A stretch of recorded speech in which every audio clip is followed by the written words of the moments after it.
Charles, keep us up to date with what's going on in your case. Now, he was another one of our impromptu speakers. There's a few, but our next one, I believe the majority of people in this room know him, respect him, and he's a thorn in the side of those people that Charles said were criminals, and I also agree with him. So, big hand for Clyde Taylor.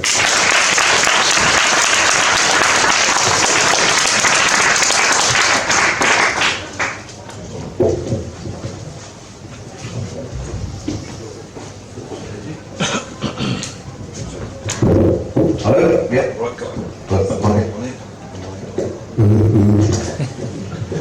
Right. Nice to see you all. I want to talk about something that's I've been doing, Tom's been doing, and other people have been doing. And it's something that we're all entitled and we're all obligated to do in certain circumstances. It's called lawful excuse. So we can break any law in this country if we've got lawful excuse.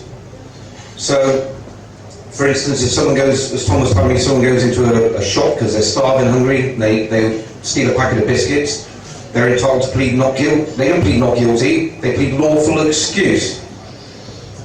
Same thing as with Tom going back to his house, same thing with me going back to my place, same thing with many people, and Mick and everybody else. So, lawful excuse. Now, how do they deal with lawful excuse? So, for instance, someone's starving hungry, they go into a shop, they take a packet of biscuits, and they get arrested for shoplifting. Fine. They go to court for shoplifting, and they say lawful excuse. Well, in the 80s, if you went to court for stealing a packet of biscuits, you could elect to go to Crown Court. They'd say, look, this matter will go to Crown Court, but you can stay in a magistrate's court if you wanted. And the magistrates can only give you a little fine or a little bit of porridge, but otherwise you go to Crown Court, and people say, oh, okay, I'll stay in the magistrates where I only get a small fine or, whatever. I won't go all the way to the Crown Court. Same thing as with burglary. In burglary, you go to Crown Court, you get 14 years, up to 14 years. If you go for burglary in a magistrate's court, they can only give you 6 months. So the option is, what do you want to do? Oh, I'll go to the magistrate's court. So that's what they used to do. But of course, if you were neither guilty nor not guilty, you had a lawful excuse for whatever you've done, someone stealing a packet of biscuits wouldn't have gone to the magistrate's court because technically the act had been committed. They would elect to go to Crown Court. So just that packet of biscuits, a judge and jury would sit there, and the jury would be entitled to decide whether they had lawful excuse. It's what's called a perverse verdict. So that's what would happen. But of course, over the time period, they got rid of that. Not lawful excuse, because they can't. Lawful excuse is actually like a default setting in the law. You can break any law, doesn't matter, if you claim to have lawful excuse. So, with that default setting in mind, now if you stole a packet of biscuits, you go to the magistrate's court, but because it's under the value of X amount of pounds, it's a summary only offence. And this is what people got to realise, is there's two sorts of law in this country. There's the civil law, and then there's the criminal law. But the criminal law is divided into two. That which is summary, that means it can only go before a magistrate or a judge, a district judge or magistrate, and that which is indictable, which means you go to the Crown Court in front of a jury. So what they've tried to do over the years, they've tried to put statutory provisions and put like a sword through this. So the person stealing a packet of biscuits couldn't go to Crown Court now, because the value of the packet of biscuits isn't enough. So then they have to rely on the three magistrates or a judge sat there, a district judge sat there, and making a decision upon it. Well, that's not correct, because if in that same shop there had been a ton of caviar next to it, and they'd stolen the caviar, right, five gram caviar, yeah, okay, yeah, you can go to Crown Court with that. Well, hang on, surely you're placing a value on things here, a monetary value. the whole point of the exercise is you've got lawful excuse, you're starving hungry. Whether it should have been the biscuits or whether it should have been the caviar. Now, this didn't used to cause a problem. And the reason it didn't cause a problem was because if some people thought, I'm going to be pretty shifty here and I'm going to take a chance and keep going to the jury saying I'm hungry, yeah? You might win, you might lose. But in those days, if you made more than, I think it was 3 Crown Court appearances inside 5 years, you could be given something called your extended papers. And I've genuinely, in the 80s, been in jail with someone who stole a packet of bacon and got 7 years. And the 7 years means no remission, no parole. It was extended papers. It's like a strike. So, do you really want to play a gamble like that? But if it's genuine, and you genuinely are hungry, then, sorry, I'm starving hungry, I have to do that. Now this is what I've done and what Tom's done regarding our properties. And, you know, this is the first time I personally said about what's going on, because I realised many years ago that all the civil laws are part of crap. They're making it up as they go along. Like rule number 1, we make it up as we go along. Rule number 2, refer to rule 1. They just make it up. They make it up as they go along, all day long. But I've always had some sort of justice in the criminal courts, because at the end of the day, you've got a jury. And I've been found guilty, but I've been found not guilty on 30-odd occasions. But there was always some sort of justice at the end of the day, because I knew I wasn't dealing with the lawyers and the judges, I was dealing with the public, you know, I was dealing with the jury, people just like me, yeah, and I can explain to them what's going on. So, in those circumstances, when they're coming to, you're starving hungry, or they're going to steal your house, the police are there, as Tom knows as I know. And when there's 100 police and bailiffs and a helicopter, you ain't got much option. Now, when I personally went back to my property, to the Bodmin Manor, I didn't go back there thinking, you know, we're going to 40, 50 minutes at Mark and Tom and all this. I didn't think, oh, well, I'm going to go back up here and they're going to leave me alone. I'll be a lunatic. I knew what was going to happen, it's just when was it going to happen and how was it going to happen. Because, of course, I'm playing a longer game. So, of course, the whole idea being, I've got a lawful excuse to do what I'm doing, because you guys haven't got the correct paperwork. The banks haven't got the correct paperwork, because I never took out a loan. The courts haven't got the correct paperwork, they haven't got any warrants, they haven't got any claim forms that have been sealed, they haven't got any fees being paid. The land registry, I've checked all them documents, and none of them are legitimate. They hasn't even been conveyed properly, there's no signature on the documents. So, in those circumstances, I'm quite happy to take that matter to a jury. Let's commit a supposed crime and see what happens. So of course that's what I did. But of course they wouldn't charge me then with a crime that was serious enough to go to the Crown Court. So they charged me with a summary only offence, whereby I had to sit there, go through a couple of days, taking the witnesses apart and whatever, but at the end of the day, it's a judge, and the district judge is going to rule, or what they used to call a stipendiary judge in the magistrate's court, is going to rule in favour of the system, because he can't take his judicial brain into being a jury, because he's not a jury, he's not a person of reasonable standards, he's a lawyer or judge, right? He's not a person of reasonable standards at all.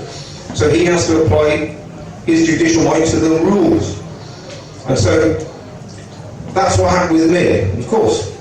That's recently what's happened with Tom. They made a mistake when they did the rooftop situation, because I think there was a judge who was working, a decent judge, who charged with a conspiracy. And if you put the word conspiracy, you know, conspiracy to steal a Mars bar.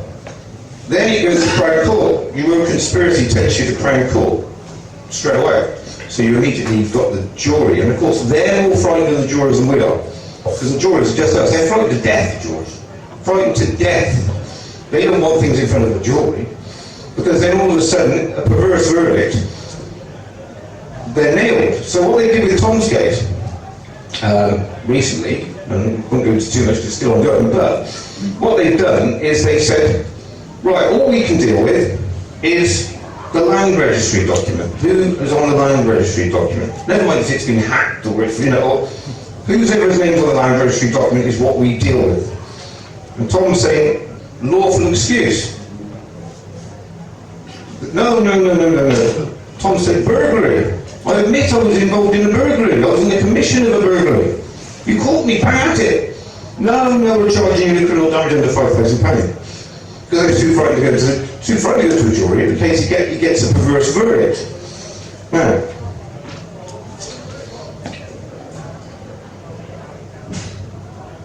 the whole point is of the civil and the criminal situation is this, because in the civil, the judge deals with what is called a preponderance of probabilities. So there's all these certain things happened, and based on the preponderance of probabilities, it appears to me that that's correct. So, for instance, in Tom's case, the judge on the criminal case sits there, and the only evidence that's produced is the land registry document. To say, well, that's his name on it, no one ever got there, but that's his name on it. Well, on the preponderance of probabilities, I rule that the other side must have it. Even though Tom's shown that the land registry documents aren't correct. None of the court documents are correct. He was never legally evicted or lawfully legally evicted from his premises because of the warrant. All of that, on the preponderance of those probabilities, she should have used her judicial brain to say, well, it's okay if one or two things are a bit dodgy, but the whole lot's dodgy. Every single thing is. And on the preponderance of probabilities, because I'm not dealing with a criminal matter, I'm dealing with a civil matter. But they didn't. What they've done is they shifted. So you're in the criminal court based on civil crimes that have been made against you. So they've got to deal with it with a different headset. But of course they can, because they're a judge. And she said, I can only deal with this. And Tom said, the jury might have found something different. She said, no, they wouldn't. Big mistake. Big mistake. Because of course a jury can give you a perverse verdict. A jury can give anyone a perverse verdict on anything. So, why are you sat there on this? Why are you actually sat there judging something that you think you can only give a verdict of guilty on? You can't be saying that this is correct. Of course, that's what they're doing. They're dealing with people. They're going into the courts. You're charged with an offence that can't go before a jury. Thank God for that. Yeah, we're going to find you guilty because that piece of paper says so. Even if you're saying, well, excuse me, to get that piece of paper, they must have signed an application form at land registry. That application form hasn't been signed. That transfer form hasn't been signed or dated, or whatever it may be. So it shows that that document doesn't really exist in any sort of fashionable manner, because in law, again, what they're operating on is that factual contentions must have some evidentiary support. So when the CPS come there and say, this is the land registry document, this person owns the property, even though he's saying he does. Fine.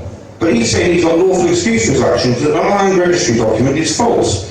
And if he's checked the land registry and the application wasn't signed where it must be signed, and the transfer wasn't dealt with and wasn't signed or dated, so it can't have been, that document must be false. The bank documents, they've told us that we didn't take out X loan or whatever. That goes with it. Same thing with me and Tom on it. That supports what I've said. All the court documents, they haven't got a court seal on. There's no fee being paid. So that supports that there's either one big conspiracy or three conspiracies against me. And on the preponderance of probabilities, what I'm saying is going to be correct. But of course, the judge sat there can't make that distinction. Can't just got to look at the paperwork. That says, the machine says X. So based on those circumstances, when it comes to lawful excuse, they can never use a magistrate's court. It should always go straight, because it's the default setting for our law. Anyone can break any law if they've got a lawful excuse. Based on that default setting, the judge should never be able to sit in judgment of it. Never. Because they can only deal with what they've got written in front of them. They can't actually physically deal with the mindset of a jury. A jury would probably say, oh, Mr. Taylor, I don't particularly like you. It sounds like he's been a dodgy dealer most of his life. But it says here that property was transferred. There was no signature on it. There's no date on it. There's no in the court documents. There's no court seals on. There's no fees being paid. Surely that's a preponderance of probabilities. That is the preponderance.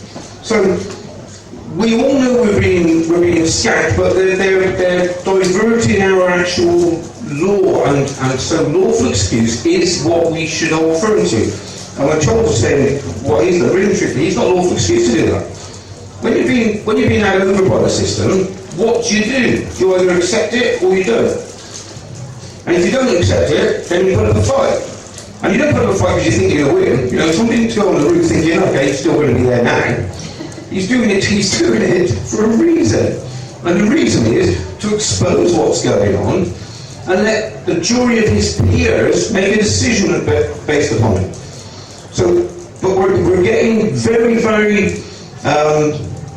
strict lines between all this, where they're not allowing us to get the juries. So that all sounds bad, but we're working on the lawful excuse angle of it, where they cannot ever say that the lawful excuse can go for anything, because there's a conflict of interest between the judiciary and lawful excuse. They can't apply their judicial brains into being a jury, and they never can. That's why, as I said, the interesting point is you come across laws where the defence are the ones who have to defend the position. So, where is it? Right here.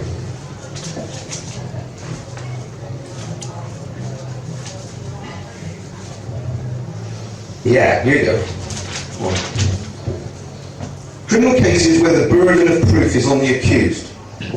When I read that, I thought, criminal cases where the burden of proof is on the accused, that's nonsense. Should never be on the accused. But of course, in their world, if we had, say we were running this pub, and we didn't have a licence, what they would do is say, you haven't got a licence, we're charging you. Oh, we have got a licence.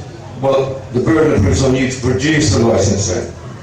And that's where that would come forward, yeah? The burden of proof, well, the burden of proof is never really going to be honest when it comes to anything to do with all this. We've got a lawful excuse, which they won't allow us to, show it. So, now, but it's always very good, really, because all that's happening is we're all using each other's experiences to gain one experience. So when I talk to communicate people, when I first started out doing this, I wasn't going to knee-jerk and start doing this and doing that and doing this, because I knew I'd get it wrong, I'd mess up. So communicating with other people, find what's happened to you, mate? What's happened to you? Oh, and that happened to you. And all of a sudden we're unpicking them really fast. Because, I've been in court where they said, no such thing as a Mackenzie friend in the criminal courts, Mr. Taylor. Oh, is that right? Okay, we'll write that down. It's recorded, it's in the criminal court. Oh, yeah, okay. And then I've been in another one, they're referred to, Mr. Taylor, you were a Mackenzie friend. So I'm not an advocate for fundamental freedoms. You were a Mackenzie friend. And they've insisted, and they've written to me, well, that's funny, because one judge said this, and one judge has said that, and I'm only the lay person here. I don't know, do I? But we gain knowledge and experience is through the experience of it all, isn't it?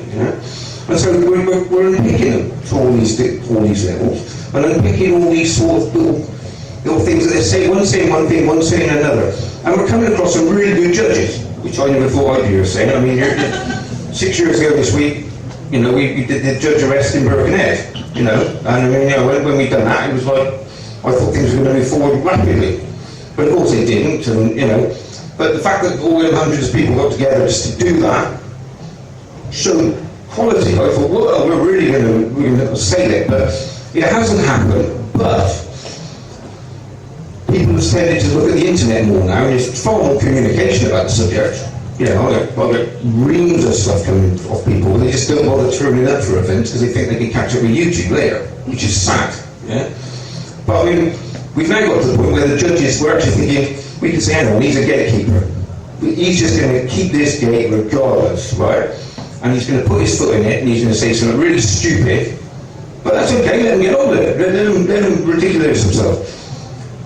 Or, okay, he's all right. And at the moment I've got about 5 different criminal cases I'm helping people with in Nottingham Crown Court.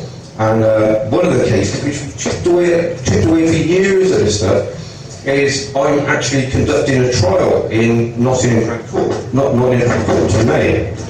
So, I mean, that's awesome, you know, when I'm saying myself, because you can get to speak for someone in the Crown Court, but they're only in exceptional circumstances, you know, and you're never going to reach those exceptional circumstances. Unfortunately for myself, and fortunately for the lovely lady I'm helping on the case, we are there, and they had to agree, and they actually helped me, because what they did was they realised that this little old lady I'm representing is in a mobility scooter, and she's got sort of motor neuron, and she won't talk, and she won't communicate with them. Well, I won't talk to you. You're just robbers, you lawyers. You're just robbers. Because previously she'd been charged with her son jointly, and I had a sister and son, and her son had no case to answer. So he got taken out of the equation, when he should have left the old lady alone then, because it's to do with alleged cannabis growing in an upstairs in a commercial premises, and she can't get up the stairs anyway, yeah? So they thought it was her son, but rather than waiting for her son and doing due diligence and doing detective work and then arresting her son when he went there, they didn't bother with that. They just thought, we'll arrest the old lady and he's going to, you know, take the rap. And of course he didn't, because there was no evidence against him, so it was dismissed with no case to answer. But of course leaving the poor mother behind, and she had a barrister at that point, and I got to dispute with the barrister because she pleaded not guilty. She pleaded not guilty. Don't plead not guilty is something you can't do. You know, you can't physically get upstairs. She couldn't possibly do what they're alleging. So she can't physically commit the crime. So she should plead not guilty, no case to answer. And of course they agreed further down the road and they dropped the charge to allow the premises to be used. So against the both of them. But then of course the case against the son went away, but they still relentlessly pursued this old girl. You know, I mean, her lawyers are professionally negligent, just getting her to plead not guilty. Well, not guilty is something she can't physically do. You know, it's like, you know, it's like ludicrous. But they've done that. But of course now she's got me and she won't employ them, so we've got a trial in May, and hopefully, I mean, I'm hoping I put in another application for public interest, so it gets kicked out, because I don't really want to go through a 3-day trial. It would politically be brilliant if it does happen, and I hope, you know, someone will take mine to come to the court case, because it would be a very interesting 3 days if it goes ahead. But, you know, really truthfully, I'd rather it just went away for her, because, I mean, she's 7 years of age, and they've tried strong-arming her into pleading guilty to something, just to get a fine, just to prove that they've got something against her. She won't, because she's 70 years old, and she's got a good reputation, she's never been in trouble, so she doesn't want to put on a record. She didn't know anything about it anyway. But hopefully that's going to, you know, turn a corner for all of us a little bit, because we're able to start representing each other and start looking after each other in these circumstances, rather than relying on lawyers. Because I always say, don't ever go to a lawyer and ask for advice, because the lawyer's advice will be, fill my pockets full of money.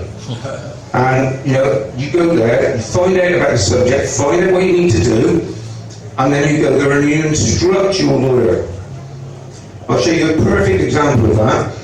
Is if you go to a lawyer for anything, and you say to the lawyer, hi, I've got a problem, he'll sit there, he has no pad, and say, oh, tell me what's going on, and you'll explain to him what's happening and what's going on, and then he'll say, well, come back in a couple of days, and we'll get something sorted. Now, you've gone there for his advice, but he hasn't given you any advice, he's just taken 9 minutes. When you go back, he'll have a statement for you, which is what you've said to him. Sign there. And you sign it, and it might be in the form of a statutory declaration, and he'll charge you 300 quid. Now, if you had just actually known to fill it out yourself, write down your story on a statutory declaration section 18 form, you could have gone into the same lawyer and just said, there you go, I want you to stamp that for me. And it'll cost you £5. But you still haven't got no advice on the guy at this point. All he's done is a position statement for you. All he's done is what is your position and your statement is. That's all he's done for you. Yeah, but of course that first 300 quid's on it. Somebody's going in a lawyer's office, my man said, first thing you do is ask you for a cup of coffee. He said, a cup of coffee costs you 50 quid if you're on £200 an hour. You know what I mean? That's the way they operate. And you can't expect any better off these crooks, you know. So, anyway, I mean, there's loads going on in the country, all over the place, and there's loads of stuff to catch up with. I'm really hoping that this year rather than being defending our positions all the time, which is what we've all been doing for years, defending. You know, we've got the shield to everything. But we've all accumulated enough information, enough knowledge, enough education on what's happening in our own personal problems, where we've been able to expand and talk to other people and gain knowledge and gain their experience in it. And all of us together, this is going to be the year this summer when we fight back. Yeah? Proactive. Proactive, yeah, fight back. So no more defending, you know, it's time to start attacking now. When they got everything you've got, they can't take no more. And when there's only one word with solicitors, and it's costs. You know, they love all that, don't they?